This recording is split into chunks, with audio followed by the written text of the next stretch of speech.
அண்மை செய்தியை பார்த்து வருகிறோம். சென்னை வில்லிவாக்கம் பகுதியில் நேற்று ஒருநாள் பெய்த மழைக்கே சாலையில் மழைநீர் தேங்கி நிற்பதால் வாகன ஓட்டிகள் மற்றும் பொதுமக்கள் பாதிப்புக்குள்ளாகி இருக்கிறார்கள்.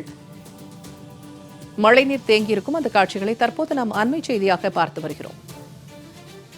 சென்னை வில்லிவாக்கம் பகுதியில் நேற்று ஒருநாள் பெய்த மழைக்கே சாலைகளில் மழைநீர் தேங்கி வாகன ஓட்டிகள் கடும் அவதிக்குள்ளாகி இருக்கிறார்கள். இது தொடர்பான கூடுதல் தகவல்களை தருகிறார் செய்தியாளர் ஜெயலானி. இப்ப வில்லிவாக்கம் பிரதான சாலையில நேற்று ஒருநாள் பெய்த மழைக்கே மழைநீர் தேங்கி வாகன ஓட்டிகள் மற்றும் பொதுமக்கள் பாதிக்கப்பட்டிருக்கிறார்கள். தற்போதைய நிலவரம் என்ன? மழைநீரை அகற்ற ஏதாவது நடவடிக்கை எடுக்கப்பட்டிருக்கிறதா?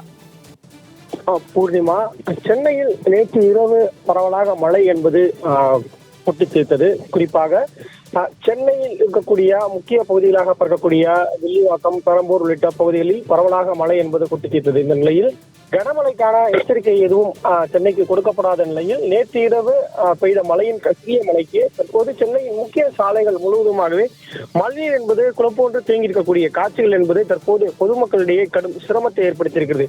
குறிப்பாக சென்னை வில்லிவாக்கம் ஐசிஎஃப் தொழிற்சாலைக்கு அருகே இருக்கக்கூடிய கிழக்கு சியாலன் தெரு ஆகிய அந்த பகுதியில் இருந்து பிரதான சாலையை இணைக்கக்கூடிய இந்த சாலை மிகவும் முக்கியத்துவம் வாய்ந்த சாலையாக பார்க்கப்படுகிறது. இந்த சாலை வழியாக தினசரி ஆயிரக்கணக்கான வாகனங்கள் என்பது கடந்து சென்று வருகிறது.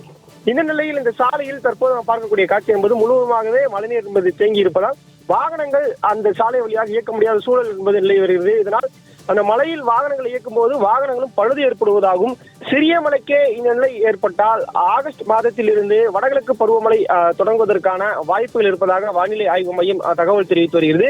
இந்த நிலையில் பருவமழை தொடங்கினால் பருவமழை காலங்களில் தங்களது நிலை என்னவாக இருக்கும் என்பதாகவும் அச்சம் தெரிவிக்கின்றனர். எனவே உடனடியாக தற்போது இங்கு தேங்கியிருக்கக்கூடிய மழைநீரை அகற்றுவதற்கான நடவடிக்கையை முதற்கட்டமாக மேற்கொள்ள வேண்டும் எனவும், பருவமழை தொடங்குவதற்கு முன்னதாக இந்த ஒரு மாத கால இடைவெளியில் இங்கு மழைநீர் தேங்காமல் இருப்பதற்கான உரிய நடவடிக்கை என்பது எடுக்க வேண்டும் என்பதே அப்பகுதி மக்களின் கோரிக்கையாக இருக்கிறது. பூர்ணிமா, தகவல்களை வழங்கியமைக்க நன்றி ஜெயலானி.